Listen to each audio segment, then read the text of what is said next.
Hello दोस्तों, कैसे हो आप सब। आई होप कि आप सब बहुत अच्छे होंगे and welcome back to creepy town legends in another horror story podcast. आज की ये स्टोरी हमें आती है सोनीपत के एक छोटे से गांव से। ये कहानी हमें सबमिट की है रचित ने। ये उसकी फैमिली की एक ट्रू हॉरर स्टोरी है और ये कहानी पढ़ने के बाद मैं भी काफ़ी हैरान था, क्या सच में ये कहानी सच्ची है। लेकिन जैसा उसने मुझे बताया उससे मुझे बिलीव होता है कि ये कहानी जरूर सच है और ये घटना सुनने के बाद आप सभी भी चौंक जाएंगे। हमने कई बार अपने गांव या शहर में सुना होगा किसी इंसान के मरने के बाद जहां उसे जलाते हैं या दफनाते हैं तो कई बार उस इंसान की आत्मा वहीं कैद हो जाती है, वो मुक्त नहीं हो पाती है और अपनी अधूरी इच्छा पूरी करने के लिए वहीं भटकती रहती है। और अगर हम उस जगह के आसपास जाते हैं तो कई बार वो आत्मा और रूह हमारे पीछे पीछे हमारे घर तक आ जाती है और वो आत्मा किसी इंसान के शरीर को अपने वश में कर लेती है। आज की ये कहानी भी कुछ ऐसी ही है जहां एक बुरी आत्मा ने एक लड़की के शरीर को अपने वश में कर लिया था। तो चलिए ज्यादा टाइम वेस्ट ना करते हुए आज की इस कहानी को शुरू करते हैं।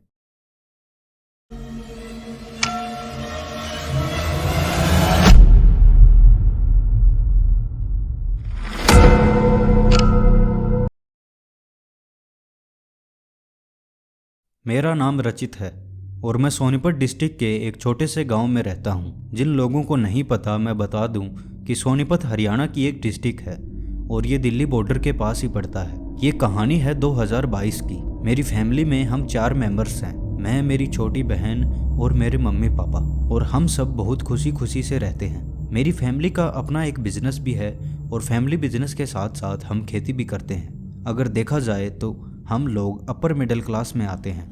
हरियाणा में मोस्टली हर फैमिली में बच्चों की शादी जल्दी ही कर दी जाती है। अभी मेरी पोस्ट ग्रेजुएशन चल रही थी और मेरी बहन की ग्रेजुएशन। हमारे पेरेंट्स ने हमारी शादी करने के बारे में सोचा और उन्होंने ये डिसाइड किया कि सबसे पहले हम मेरी बहन की शादी करेंगे, उसके बाद मेरी। तो अराउंड 1 महीने बाद मेरी फैमिली ने मेरी बहन की इंगेजमेंट कर दी और उसके 1 महीने बाद सर्दियों के समय उसकी शादी थी। तो यहाँ तक तो सब कुछ नॉर्मल ही चल रहा था। घर में चारों तरफ खुशियों का माहौल था, दोस्त रिश्तेदार सब लोग आ चुके थे और घर में डेली नाच गाना संगीत सब होता है, जो भी रस्में हमारे कल्चर में होती हैं। अभी शादी को सिर्फ 10 ही दिन बचे थे। सभी लोग काम में और रीति रिवाजों में बहुत बिजी थे। हर दिन कोई ना कोई फंक्शन होता था, कभी हल्दी फंक्शन, कभी संगीत तो कभी कुछ। तो इन दिनों में मेरी बहन का बर्ताव कुछ अलग सा था। उसके बिहेवियर में कुछ तो बदलाव था। वो चीजें भूलने लगी थी। उसको किसी काम की कहते तो वो भूल जाती थी। उसको देख के ऐसा लगता था कि वो फिजिकली तो यही है बट मेंटली नहीं। वो देखने में मेंटली डिस्टर्ब लग रही थी, ना ही किसी से कुछ बात करती थी, बस चुपचाप एक ही जगह बैठी रहती थी। तो मुझे थोड़ी फिक्र होने लगी। मैंने उससे अकेले में पूछा कि क्या हुआ, तुम इतनी उदास और घबराई हुई क्यों लग रही हो। तो उसने कहा कि उसे थोड़ी थकान महसूस हो रही है। तो मैंने भी ये सोचकर ध्यान नहीं दिया कि शायद काम के बर्डन से मेंटली और फिजिकली थकान होगी, और यही सोचकर मैंने भी उस बात को इग्नोर कर दिया। अब शादी को ज़्यादा दिन नहीं बचे थे। सब कुछ बहुत अच्छा चल रहा था और सब बहुत खुश थे। और शादी के कुछ दिन बाद ही लड़की वापस अपने घर आती है। तो मेरी बहन 1 वीक के लिए घर आई हुई थी। शुरू में तो 2 दिन काम में बिजी होने की वजह से मैं अपनी बहन से मिल ही नहीं पाया। 2 दिन बाद जब मैंने उसे देखा तो वो मुझे बहुत ही मायूस और उदास सी लग रही थी। मैंने उससे पूछा कि क्या बात है, तो उसने कहा 2-3 दिन से उसकी तबीयत थोड़ी खराब है, इसी वजह से मूड ठीक नहीं है। ना तो वो अच्छे से खाना खा रही थी और ना ही पहले के जैसे किसी से बात कर रही थी। लेकिन धीरे धीरे सब ठीक हो जाएगा। 1 वीक के बाद मेरी बहन वापस घर चली जाती है। वापस जाने के बाद कुछ दिन तो सब कुछ नॉर्मल रहता है, लेकिन उसके बाद उसका बिहेवियर थोड़ा चेंज हो जाता है। उसको देखकर ऐसा लगता है जैसे कि वो किसी अलग ही दुनिया में खोई हुई है। उसके बात करने का तरीका सब कुछ बदला बदला सा लगता है। उसकी तबीयत अचानक से खराब होने लगती है। उसको बहुत तेज बुखार होता है और उसका पूरा शरीर दर्द से तड़प रहा होता है। जब वो सुबह उठती थी तो उससे बेड से उठा भी नहीं जाता था। उसका पूरा शरीर दर्द से जूझ रहा था। शुरुआत में तो हम सब ने ज़्यादा नहीं सोचा। हमने सोचा शायद थकान की वजह से उसकी तबीयत खराब हो रही है। उसको घर पे टेबलेट्स भी दी पर उसकी बुखार ठीक नहीं हो रही थी। उसको बुखार हुए 5 दिन हो चुके थे। हम उसको डॉक्टर के पास ले जाते हैं और डॉक्टर को सारी कंडीशन बताते हैं। डॉक्टर ने उसका ब्लड टेस्ट किया और रिपोर्ट देख के बताया कि सब नॉर्मल है, शायद थकान की वजह से या मौसम में परिवर्तन की वजह से उसकी तबीयत खराब हुई है। तो डॉक्टर कुछ दवाइयाँ देता है और हम सब घर आ जाते हैं। 2-3 दिन में उसकी बुखार बिल्कुल ठीक हो जाती है और वो नॉर्मल हो जाती है।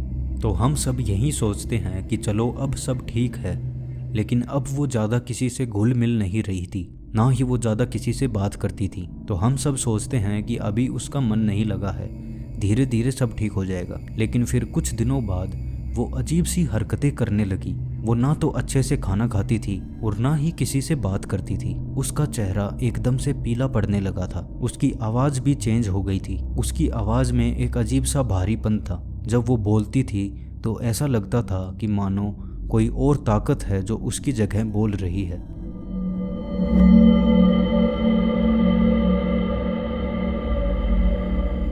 वो मानो कहीं खो गई हो। ना तो वो पूरी रात सोती थी, बस एक ही जगह बैठी रहती थी। एक दिन रात के करीब 12 बजे उसके हस्बैंड की नींद खुल जाती है, तो वो पानी पीने के लिए उठते हैं। जब वो उठकर देखता है तो मेरी बहन बेड के साइड में रखी एक चेयर पर बैठी हुई थी। उसके बाल बिखरे हुए थे। उसको देखकर कोई भी डर जाता। वो अपने आप से ही बातें कर रही थी। उसका हस्बैंड उसको पूछता है कि क्या हुआ, तुम सोई नहीं? तो वो कुछ नहीं बोलती और चुपचाप उठकर बेड पर लेट जाती है।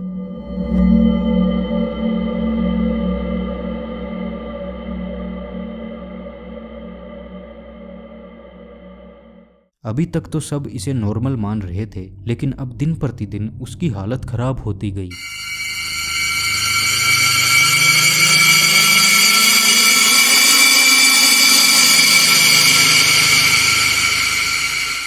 वो बहुत अजीब अजीब सी हरकतें करती थी। कई बार तो रात के समय वो अपने ही पहने हुए कपड़ों को महसूस करती थी, उन्हें स्मेल करने की कोशिश करती थी और घंटों तक एक जगह बैठी कुछ न कुछ बोलती रहती थी। उसको देख के ऐसा फील होता था कि ये सब वो खुद नहीं कर रही, कोई अंदरूनी ताकत उसे ये करवा रही हो। अभी सब लोग ये देखकर बहुत परेशान हो गए थे और सबको उसकी बहुत फिक्र हो रही थी। तो हमारी फैमिली में हम सब लोग भगवान में बहुत बिलीव करते हैं और डेली हमारे घर में हमारे कुल देवता की पूजा होती है। तो हमें लगता है कि जरूर इस पे किसी काली शक्ति का साया है। तो हम उसे अपने घर में ले आते हैं और हमारे जान पहचान के एक पंडित से इस बारे में बात करते हैं और उसे सारी बातें बताते हैं। लेकिन जब हम उसे घर लेकर आते हैं तो उस दिन दोपहर के समय सारे घर वाले आराम कर रहे थे। तभी अचानक से मुझे मेन गेट के खुलने की आवाज़ सुनाई देती है। जब मैं बाहर जाकर देखता हूँ तो मेरी बहन गेट खोलकर घर से बाहर जा रही थी। हमारे घर के पास ही एक छोटा सा जंगल था जिसे हरियाणा में हम लोग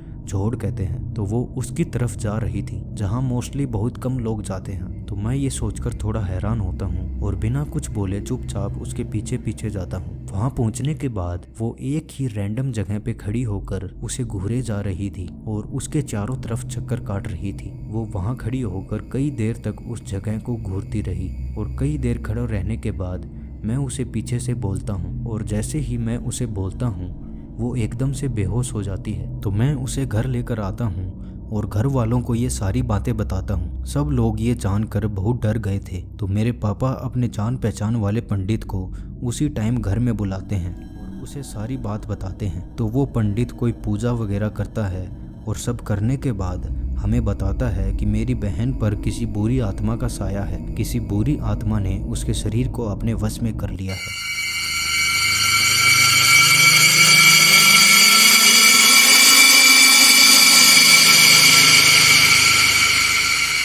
तो हम सब काफ़ी घबरा जाते हैं। हम उसको वापस उसके घर ले जाते हैं जहां उसके हस्बैंड के परिवार में किसी बड़े बुजुर्ग ने हमें एक तांत्रिक बाबा के बारे में बताया। वो तांत्रिक बाबा उत्तर प्रदेश के रहने वाले थे। तो हमने कांटेक्ट करके उनको यहाँ बुलवाया और उन्हें घर में आते ही किसी काली शक्ति या बुरी आत्मा को महसूस किया। उन्हें हम सारी बातें बताते हैं तो वो कहते हैं कि 3 दिन तक लगातार झाड़ फूक करना होगा और उन्होंने कहा कि पूरे घर को चारों तरफ से एक काले कपड़े से ढकना होगा। तो वो एक काले कपड़े पर अपना झाड़ फूक करके हमें देते हैं और कहते हैं कि इस कपड़े से पूरे घर को चारों तरफ से ढक दो ताकि वो आत्मा इस घर से बाहर ना जा सके। तो हम सब लोग काला कपड़ा इकट्ठा करके उसे घर के चारों तरफ लगाने लगते हैं और वो बाबा घर के अंदर एक जगह कोई ऐसी स्ट्रक्चर सी बनाते हैं जो देखने में ब्लैक मैजिक सा लगता है और उसके आसपास बहुत सी चीजें रखी हुई थी, जैसे कि किताबें, कच्चा मांस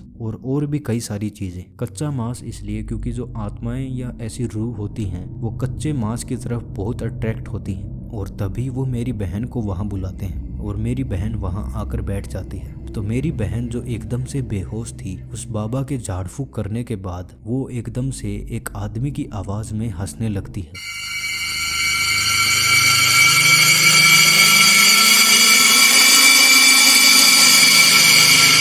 तभी वो बाबा उससे पूछते हैं कि तुमने क्यों इसके शरीर को वश में किया हुआ है। वो कुछ नहीं बोलता, बस हंसता रहता है। कई बार कोशिश करने के बाद और झाड़ फूक करने के बाद वो बोलता है और सारी कहानी बताता है। उसने बताया कई बार उसने इस लड़की को देखा है और वो इसे देखकर पसंद करने लगा था, लेकिन शुरुआत में इसका कोई भी उस पे वश नहीं चल रहा था। उसने बताया कि वो उसके घर के पास वाले जोड़ में ही दफनाया गया था और जब भी वो वहां से गुजरती थी वो उसे देखा करता था, लेकिन वो कुछ कर नहीं सकता था। मेरी बहन अपने फटे पुराने कपड़े वहां घेरने जाती थी, जिसको वो रूह महसूस करती थी और उससे कनेक्ट होना चाहती थी। लेकिन एक दिन मेरी बहन ने अपने कपड़े वहां घेरे। उनमें से किसी एक कपड़े पर उसका खून लगा हुआ था, जिसकी स्मेल करके वो रूह उससे जुड़ गई और उसके पीछे पीछे घर तक आ गई। जैसा कि मैंने आपको बताया था, मेरी फैमिली में हम भगवान में काफ़ी बिलीव करते हैं, तो वहाँ पे वो रूह, वो आत्मा उसे पूरी तरह से अपने वश में नहीं कर पाई थी। लेकिन मेरी बहन की शादी के बाद वहाँ उसके घर में भगवान में ज़्यादा बिलीव नहीं करते थे, तो वहाँ वो रूह अपनी पूरी ताकत में थी और उसने पूरी तरह से मेरे बहन के शरीर को अपने वश में कर लिया था और वो उसको छोड़ने वाला नहीं था।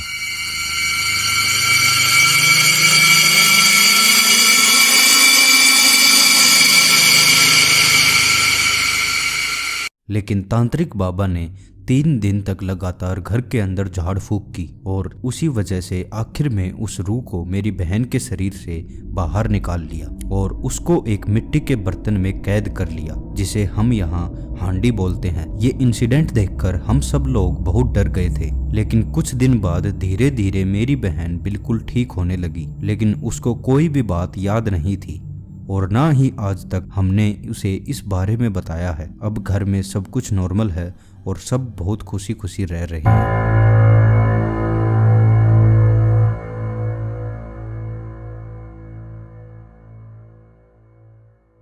तो ये थी आज की कहानी दोस्तों। आई होप कि आपको ये पसंद आई होगी and thank you for watching this video. So if you like this video don't forget to like, share and subscribe my YouTube channel. और आप भी मुझे अपनी क्रीपी हॉरर स्टोरीज शेयर कर सकते हो।